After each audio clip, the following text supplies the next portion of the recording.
अब शांति। परम प्रिय परमात्मा की प्रिय संतान, मेरी बहनों और भाइयों,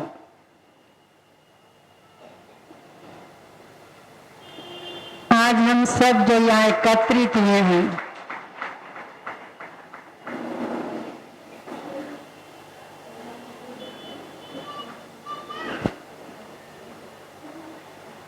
बहुत समय से हम महिलाओं की, बहनों की चर्चाएं सुन रहे थे, तो सुनते सुनते मुझे विचार आया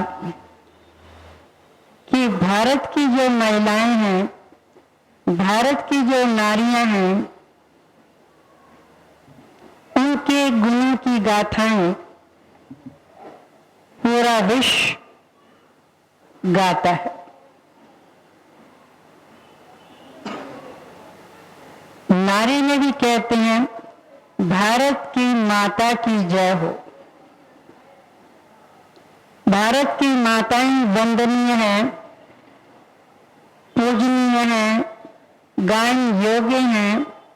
घर घर में जिन नारियों का पूजन होता है, सचमुच में वो माताएं, वो बहनें पूजनीय हैं,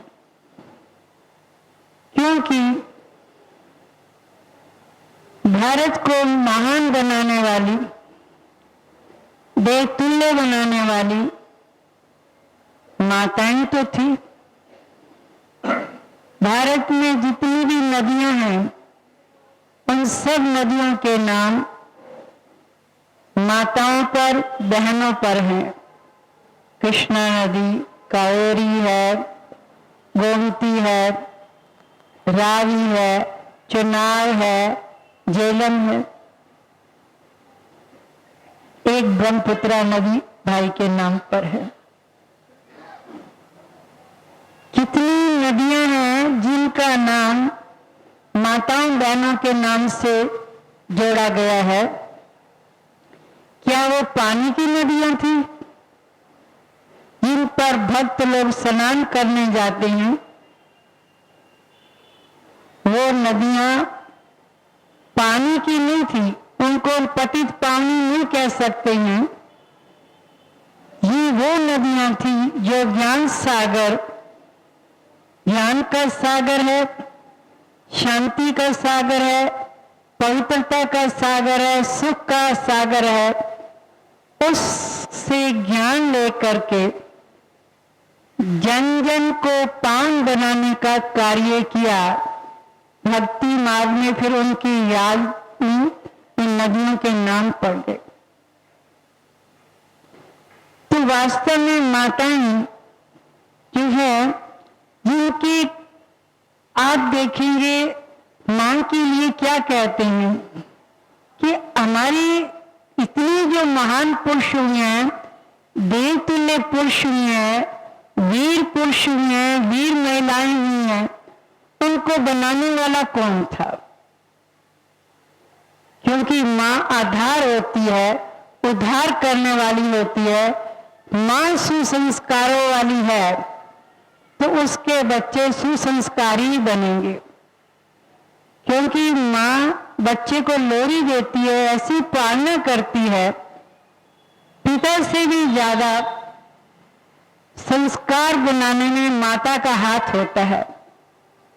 चाहे वो अपने बच्चे को राम जैसा बना दे, चाहे वो कृष्ण जैसा बना दे, चाहे वो राधा जैसा बना दे, चाहे वो दुर्गा जैसा बना दे, मां ही बच्चे पर ऐसे संस्कार डाल सकती है।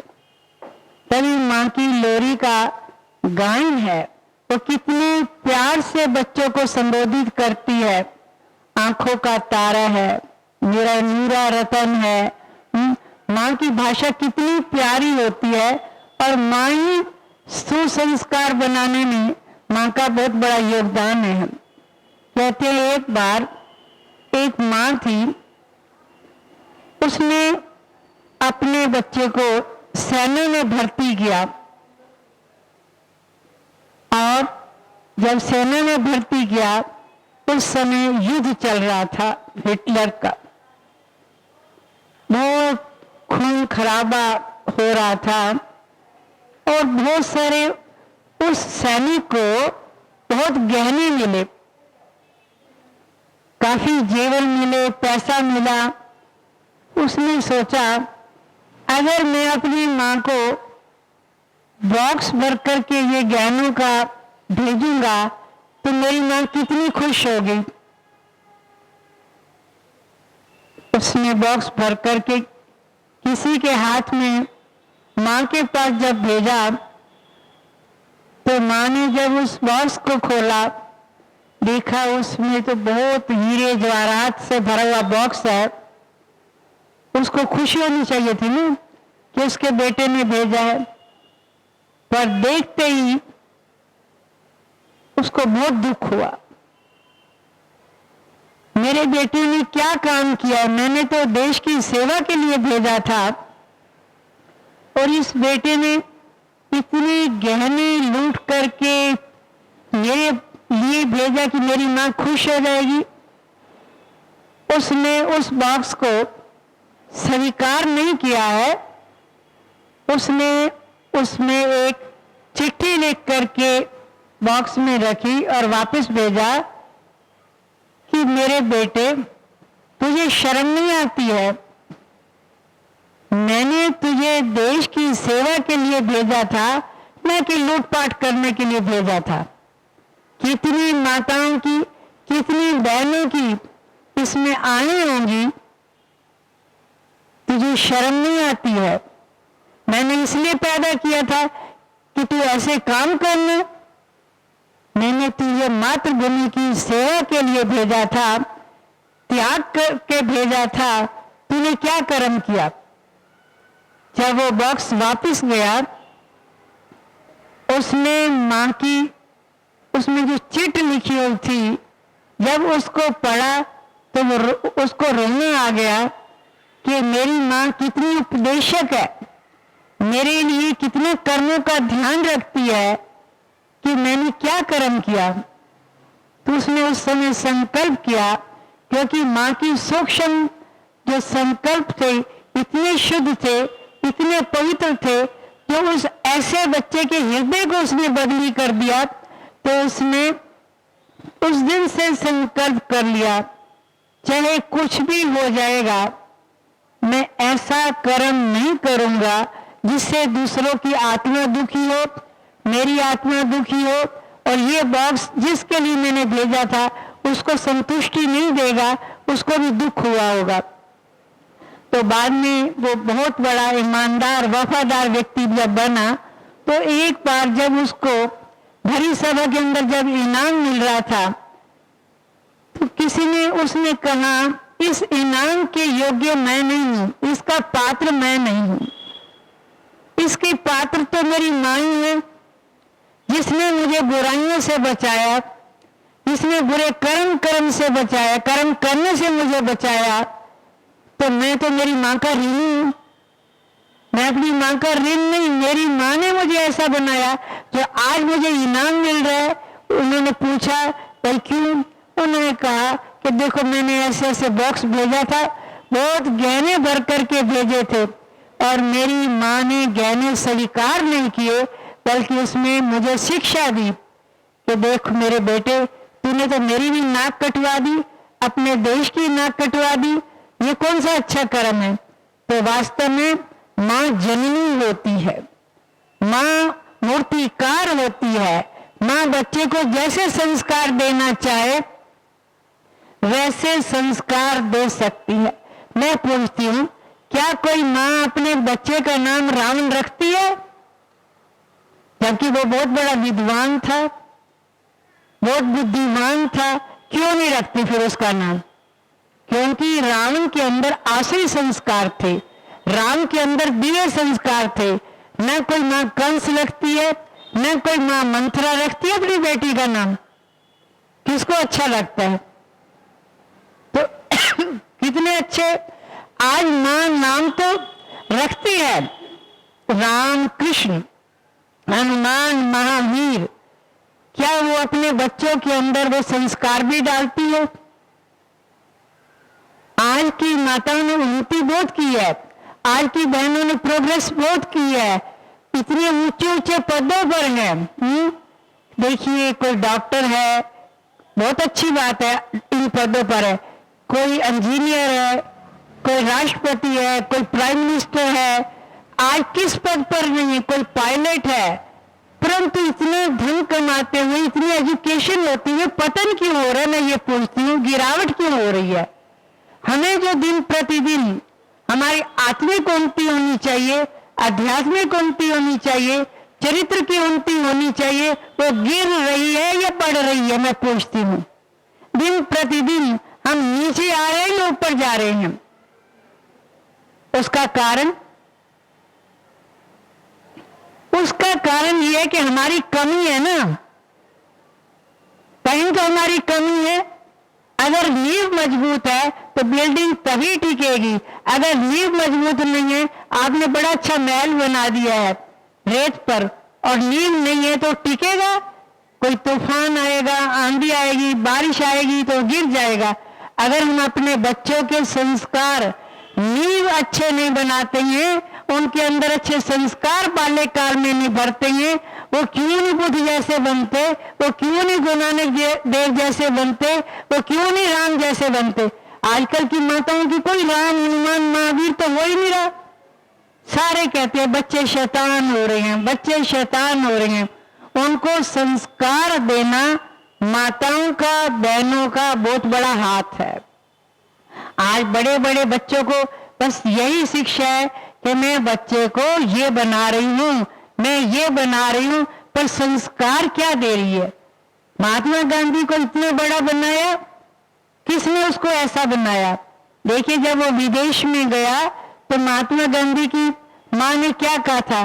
बेटी तुम विदेश में जा रहे हो पर अपने संग का ध्यान रखना, आप फिल्में नहीं देखना, नाटक नहीं देखना, खान पान शुद्ध खाना, बुरे संग से बचना। महात्मा गांधी का कभी दिल में करता था मैं मीठ खा लूं, पर मां की शिक्षा, मां का फोटो उसके सामने आ जाता था कि मां ने कहा था तुझे ऐसा अन्न नहीं खाना है, बुरा संग नहीं करना है। तो वो चीज देखिए उसकी बुद्धि पर छप गई थी, उसने उनको बचाया इस चीज से। तो आज हमारी माताएं बहनों की शिक्षाओं का प्रभाव क्यों नहीं होता? जबकि इतना शिक्षित बना रही हैं और शिक्षित होते हुए उनमें वो गुण नहीं भर रही हैं, गुणवान बनने की शिक्षा नहीं देती है, चरित्रवान बनने की शिक्षा नहीं देती है। एक माँ मेरे सामने आई तो वो 7th क्लास की बच्ची को लेकर के आई, कहा दीदी आप इसको बोलो ये पिक्चर मत देखा करो। तो मैंने अच्छा उसकी बात सुन ली।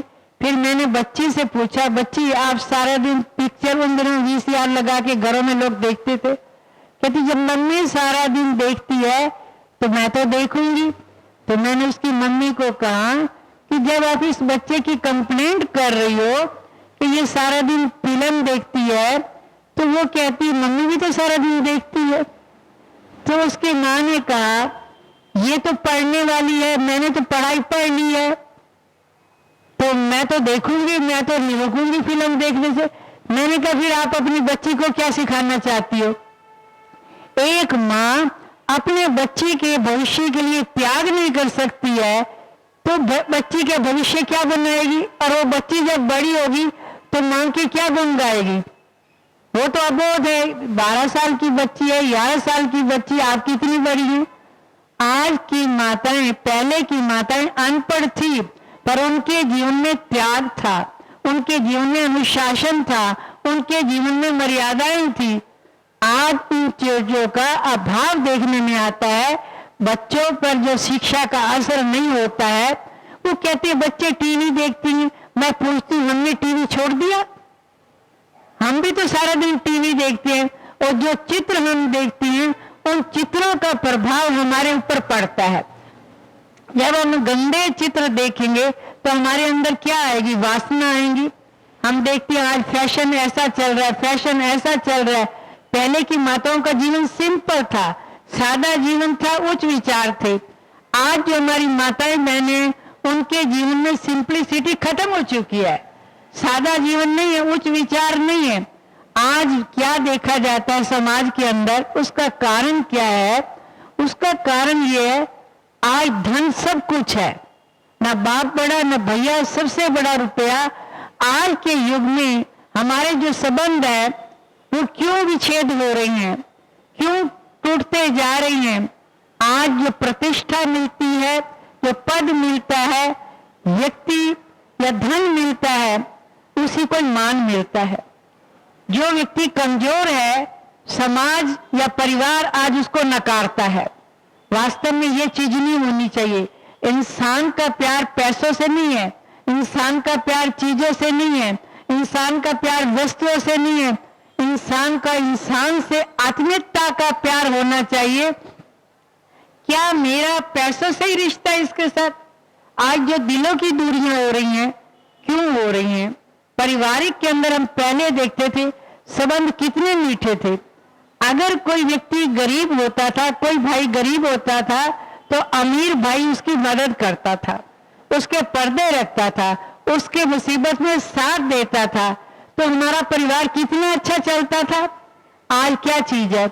आज परिवार के अंदर जो संबंध है वो कटु संबंध बन गए हैं। एक दो को देखते हैं कमजोर है, उसके नजदीक कोई जाता ही नहीं है। उसको कम परिवार है जिस चीज का ध्यान रखते हैं, नहीं तो परिवार दिन प्रतिदिन टूटते टूटते बिल्कुल टूट चुके हैं। आज हर व्यक्ति देखिए, भरा परिवार है वो अकेला है, उसका साथ कोई नहीं देता है। जब माता पिता का ही साथ छोड़ दिया है, तो भाई भाई का जो इतना प्यार बताते हैं, जो रामायण पढ़ते हैं हम, कि भाई भाई का कितना प्यार था, हैं? एक थाली में खाते थे, इकट्ठे बैठते थे, दुख सुख में शरीक होते थे। आज क्यों नहीं है भाई? आज एक दो को देखना नहीं चाहते हैं। अगर कोई गरीब है तो उसका कोई साथ नहीं देता है, वो नीचे गिरते गिरते बिल्कुल नीचे आ गए। दूसरी बात ये है, अभी स्वार्थ की भावना बहुत हो चुकी है। पहले स्वार्थ की भावना नहीं थी, पहले व्यक्ति को देने की भावना थी। मुझे याद है जब हम छोटे थे, पूरे गांव के अंदर कुछ भी खुशी होती थी या गमी होती थी, हर प्राणी उसमें सहयोग देता था। हर प्राणी, अब अगर शादी है, सब बिस्तर इकट्ठे करेंगे, सब काम इकट्ठा करेंगे। उस जिस व्यक्ति के घर में हो रहा होता था उसको कुछ पता ही नहीं है कि पहले से सभी लोग मिलकर के काम करते थे, अपनापन लगता था। आज कहाँ है वो? सोचते थे ये इनकी बेटी नहीं है, हमारी बेटी है, इनका बेटा नहीं है, हमारा बेटा है। कितना प्यार था, एक गांव का दूसरे गांव से कितना प्यार था। अगर एक गांव की बेटी किसी गांव में है तो सब कोई जाएगा, उसको मिलेंगे, ये हमारे गांव की बेटी है। आज घर की बेटी को भी नहीं पूछा जाता। देखने में ये आता है क्या संबंध रह गए हैं। मुझे याद है एक बार बहनें भाई के घर में गई तो क्या हुआ, दोपहर 12:30 का टाइम था, तो वो भाभी जब रसोई में से देखती है, एक जाला होता है, उस जाले में से वो देखती है, कहती है ये कौन सा टाइम है, ये किस टाइम यहाँ पहुंची है, ये कोई आने का टाइम है। फोन इन्होंने कोई सूचना तक भी नहीं दी है, हम आ रही। तो वो बहनें तो सुन लेती है। अब वो भर करके उनके सामने पानी का गिलास या शिकंजी का गिलास ले आती है, क्या वो दिल से स्वीकार करेंगी? मैं पूछती हूँ, ये कौन स्वीकार करेगा? क्योंकि उन्होंने तो सुन ली इस बात को। और दूसरी बात ये है कि अगर उसकी अपनी बहन आती तो मैं समझती रात को 12 बजे भी आती तो कितनी खुश होती, कितने प्यार से सेवा करती, फूले नहीं समाती। तो ये किसने ये काम किए? ये कौन कर रहा है? कौन कर रहा है? ये कौन सुधारेगा? जो हमारे अंदर कमियां हैं, हम जब इनको नहीं निकालेंगे तो स्वर्ग धरती पे पहले घर में ही नहीं आएगा, समाज में नहीं आएगा, तो देश में कहां से आएगा? इसलिए आज का दिन जो हम मना रहे हैं, महिलाओं का दिवस, हम मन में ये संकल्प करें कि जो हमारे अंदर इस प्रकार की जो बातें हैं, तेरी मेरी अपनी पराई, ये हमें खत्म करनी होगी। जब तक हमारे अंदर ये है, चाहे हम हर वर्ष महिला दिवस मनाते रहें, कितने मना लें, उससे क्या होगा? क्या कुछ हमको अपना घर मंदिर भी तो बनाना होगा, अपने घर स्वर्ग भी तो बनाना होगा। भगवान आके घर घर को मंदिर बनाने का ज्ञान दे रहा है, घर घर को स्वर्ग बनाने का दीवारों को थोड़ा दे रहा है, वो आप और हम ही तो दे रहा है। आज तो हमारे घर घर बंदर जैसे बन गए हैं, घर घर में बंदर नाच रहे हैं, घर घर में विकार नाच रहे हैं, तो इनको कौन ठीक करेगा? पहली गुरु तो माताएं है ना, भाइयों का भी योगदान है पर माताओं का ज्यादा है। तो अपने जो संतानों को अच्छी शिक्षा दे। आजकल इतने डाइवोर्स केस बढ़ रहे हैं, इतने केस बढ़ रहे हैं, क्यों बढ़ रहे हैं? कोर्ट वाले क्या कर रहे हैं? इधर भी पैसा खाते हैं, लड़की वाले से भी, लड़के वाले से भी खा रहे हैं। अगर हम उसको, पहले कौन सी कोर्ट कचहरी होती थी? घर में ही समझौता होता था, अब घर में समझौता नहीं होता है, बाहर समझौता होता है। वो तनाव भी पैदा होता है, पैसा भी खर्च होता है और दुखी परेशान भी होते हैं। और वास्तव में देखा जाए, आज के दिन समय में देखती हूँ क्या कहते हैं, अरे मैंने जो अपनी लड़की को बनाया है, डॉक्टर बनाया है, अगर कोई भी घर में ऐसी बात होती है मुझे फोन कर देना, मैं केस कर दूंगी। पहले की माता हिदायत देती थी, बच्ची जिस घर में तुम जा रही हो उस घर में इतना बड़ा परिवार होगा, आप उनकी दिल से सेवा करना, दिल से दुआएं लेना। आज तो कहती मुबारक हो एक दो को, जिस घर में मैंने बेटी की सगाई कर रही ना, वहां सिर्फ एक लड़का है और कोई है ही नहीं, क्योंकि सारी प्रॉपर्टी की वो मालिक बनेगी। कितना बड़ा लालच आ गया है। वो हमारे लिए भी तो वही बात सोचेंगे, जिस घर में हम अपना बेटा भेज रहे हैं वहां भी ऐसा होना चाहिए। तो हमने तो जीते जी इंसानों को खत्म कर दिया, हम प्यार कहां दे रहे हैं? इसलिए हम आज ये संकल्प करें, इस प्रकार की जो दुख बढ़ रहा है, खुशी खत्म हो रही है, इतनी नौकरियां कर रहे हैं, इतना पैसा कमा रहे हैं, तो हालत तो हमारी और दिन प्रतिदिन हम क्या बन रहे हैं? दुखी हो रहे हैं ना। पहले के लोगों में प्रेम था, मोहब्बत था, त्याग था, परिवार के लिए कुछ भी करना पड़े करते थे। जो माताएं कहती हैं अन्नपूर्णा है, जब उनके घर में मेहमान आते हैं, सचमुच में अन्नपूर्णा मतलब बांटने वाली, देने वाली, दात्री मतलब देने वाली। आज तो पहले मेहमान को देखते क्या कहते, मैंने तो कहीं जाना था, मैंने तो कहीं जाना था, पहले ही बोल दिया है कि तुम चले जाओ। खुशी कहां से मिलेगी? ये खुशी गायब होने का कारण हमारा ये है क्योंकि हमारे अंदर आज ये देखने में आता है ईर्ष्या द्वेष बहुत बढ़ रही है। कहते हैं एक बार एक सेठ की 4 बहुएं थी, बहुत प्यार से रहती थी, स्नेह से रहती थी। तो सेठ का जो कारोबार था ना, चारों बेटों को उसने बांट दिया। बांटा भाई, जैसे बहुत बड़ा उसका गोदाम था, गोदाम में वो सेठ जी बैठते थे, एक बेटा भी बैठता था। एक बेटा हिसाब किताब करता था, एक बेटा बाहर सामान लेने जाता था, एक बेटा घर की देख रेख करता था, कोई सामान सुन बाजार से लाना है वो करता था। और जो बेटा बाप के साथ रहता था तो क्या हुआ, पहले तो बहुएं बहुत अच्छी थी।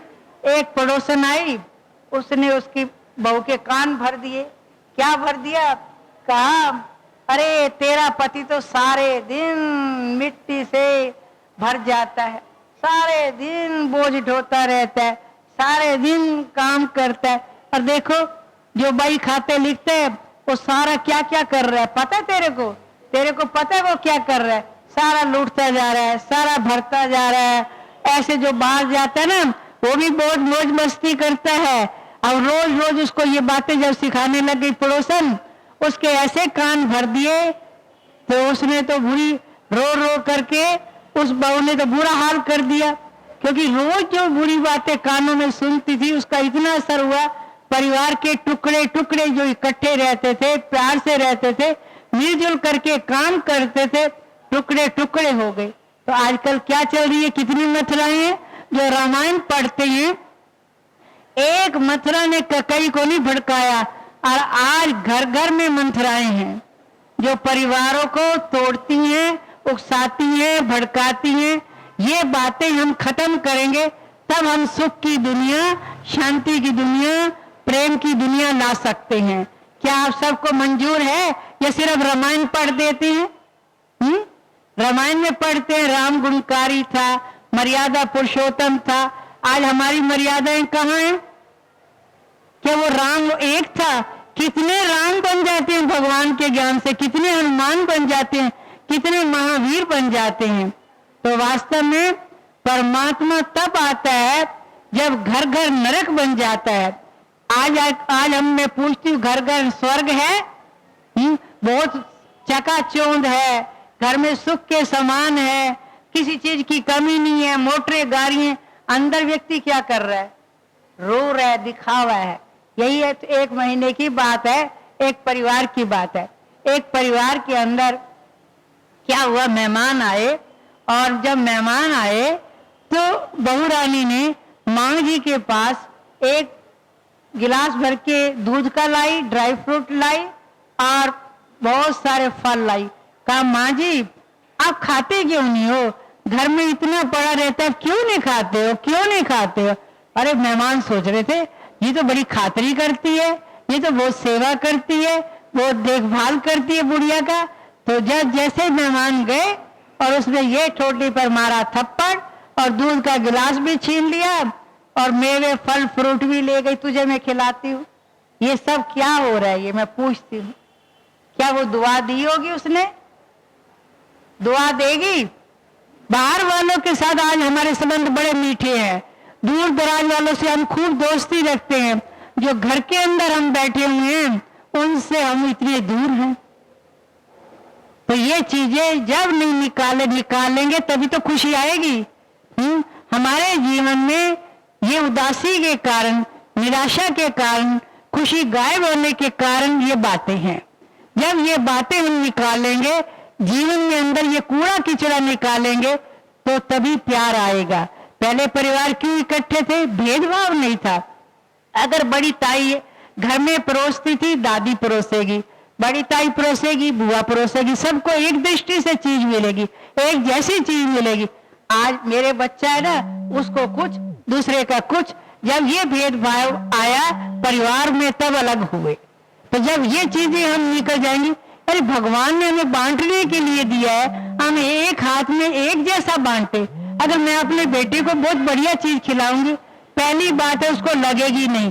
जिसको मैंने कम दी होगी उसके संकल्प विकल्प चलेंगे, वो खून कहां से बनेगा? आज हम बड़ी अच्छी अच्छी चीजें खिलाते हैं तो मेरा है। और पहले व्यक्ति की विशाल भावनाएं होती थी, गरीबी जरूर थी, पैसा कम जरूर था, पर सबको समभाव से देखा जाता था। आज ये कारण है हम समभाव से नहीं देखते हैं, हमारी दृष्टि दूसरी हो चुकी है। तो परमात्मा कहते सारा विश्व कुटुंब है, सारा विश्व एक परिवार है। तो वो तब कुटुंब है जैसे हम अपने कुटुंब, आज कुटुंब रहे कहाँ इकट्ठे? क्योंकि हमारे दिलों में जब दरारें आई तो परिवार में दरारें हो गई। जब हम ये चीजें निकालेंगे कि परमात्मा की हम संतान हैं, हम सब भाई भाई हैं और ये सारा विश्व एक कुटुंब है, जब इस भावना में हमारे अंदर आएगी तो हमारे अंदर उदारता आएगी, हमारे अंदर प्रेम आएगा, हमारे अंदर शुद्ध भाव आएंगे कि ये सारा विश्व परिवार है, मेरे लिए, सभी के लिए शुभ भावनाएं हैं, शुभ कामनाएं हैं, सभी मेरे हैं। अगर हमारे मन में ऐसे भाव दुर्भाव रहेंगे, उस कर्म का प्रभाव हमें भोगना पड़ेगा। तो इसलिए नैतिकता से, आध्यात्मिकता से कोई व्यक्ति हमारा परिवर्तन नहीं कर सकता है। परमात्मा आकर के हमारा दिव्य ज्ञान दे करके, श्रेष्ठ ज्ञान दे करके हमारा परिवर्तन कर रहे हैं। जो घर घर में आज नारी के लिए ये बातें चल रही हैं, वास्तव में नारी आज दृढ़ संकल्प कर ले कि आज हमारा दिन है, हम आज से ये संकल्प करेंगे, हम अपने घर में दुर्भाव को, निंदा चुगली को, तेरी मेरी बातों को, व्यर्थ की बातों को, अगर हमें कोई उकसाता है, भड़काता है, वो हमारा दुश्मन है, वो हमारा मित्र नहीं है। तो ये भावनाएं हमें सबको मित्रवत बनाना है, भाईचारे की भावना लानी है, प्यार की भावना लानी है। जब मेरा घर स्वर्ग बन जाएगा, मेरा पड़ोसी का घर भी स्वर्ग बनेगा, मेरा इलाका स्वर्ग बनेगा, तो देखिए हमें कितना अच्छा लगेगा। पहले लोग कितने प्यार से स्नेह से रहते थे, ये फिर भगवान आके प्यार की दुनिया, शांति की दुनिया, सुख की दुनिया स्थापन कर रहे हैं। आप सब चाहते हो हम ऐसी दुनिया में जाएं। ये कलयुग जा रहा है, अंतिम चरण पर है, अब स्वर्ग आने वाला है, जहां पर लक्ष्मी नारायण का राज्य होगा, राधे कृष्ण का राज्य होगा, देवी देवताओं का राज्य होगा। ये भारत फिर से देवभूमि बन जाएगा। ये भारत का नाम कौन चमकाएगा? आप माताएं चमकाएंगी, क्योंकि माताओं के हाथ में है। चाहे तो कैसी दुनिया बनाए, स्वर्ग बनाए, नरक बनाए, परमात्मा की शिक्षाओं से हम सबको मिलकर के फिर से अपने घर को स्वर्ग बनाना है, समाज को स्वर्ग बनाना है, देश को स्वर्ग बनाना है। ओम शांति। बहुत बहुत शुक्रिया आदरणीय दीदी जी का, जिन्होंने हम सभी को संकल्पवत किया है कि हम सभी खुशहाल रह करके एक जीवन में परिवर्तन लाएंगे और सारे संसार में भी परिवर्तन लाएंगे। लेकिन सुनना और संकल्प कर लेना तो आसान है, तो हम सभी अपने आप को खुशहाल करें, उसको करना कैसे है? संकल्प तो किया कि हम सभी जरूर करेंगे, लेकिन करना कैसे है? उसके लिए ब्रह्मा कुमारी के सभी केंद्रों में, चाहे वो यहाँ पर है जहाँ आप सभी आए हैं, रोशनपुरा में भी है, चंचल पार्क में है, नवीन प्लेस में है, जय विहार में है, ऐसे कई स्थानों पर हमारी क्लासेस चलती हैं। आप सभी वहां आकर के इसको सीख सकते हैं कि कैसे इस संकल्प को जीवन में साकार में लाना है।